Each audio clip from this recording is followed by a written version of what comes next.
Gracias Bangladesh, vamos, love you Bangladesh. Bangladesh তোমাদের ধন্যবাদ, ভালোবাসি বাংলাদেশ, এভাবেই বাংলাদেশের উদ্দেশ্যে বললেন লিওনেল মেসি। বাংলাদেশে আর্জেন্টিনার ভক্তদের একের পর এক ভালোবাসা আর পাগলামি দেশের গণ্ডি পেরিয়ে আর্জেন্টিনা এবং মেসিদের নজরও কেড়েছে।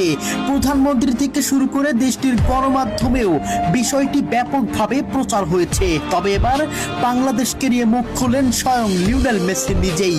কি বলেছেন তিনি, চলুন দেখে নেই বিস্তারিত রিপোর্টে। বাংলাদেশের ফুটবল প্রেমীদের সঙ্গে আর্জেন্টিনার সম্পর্কটা আজকের নয়, বিশেষ করে লিওনেল মেসিকে ঘিরে বাংলাদেশের যে আবেগ, ভালোবাসা আর উন্মাদনা তৈরি হয়েছে তা বিশ্বের অন্যতম আলোচিত ফুটবল সমর্থন হিসেবে পরিচিত পেয়েছে। বিশ্বকাপের প্রতিটি ম্যাচেই বাংলাদেশের অলিগলি থেকে শুরু করে শহরের রাজপথ পর্যন্ত নীল সাদা পতাকায় ছেয়ে যায়। তাই এবার লিওনেল মেসিও বাংলাদেশের মানুষের প্রতি ভালোবাসা ও কৃতজ্ঞতা প্রকাশ করেছে। তিনি বাংলাদেশের সমর্থকদের ধন্যবাদ জানিয়ে বলেন, বাংলাদেশ তোমাদের ধন্যবাদ, ভালোবাসি বাংলাদেশ।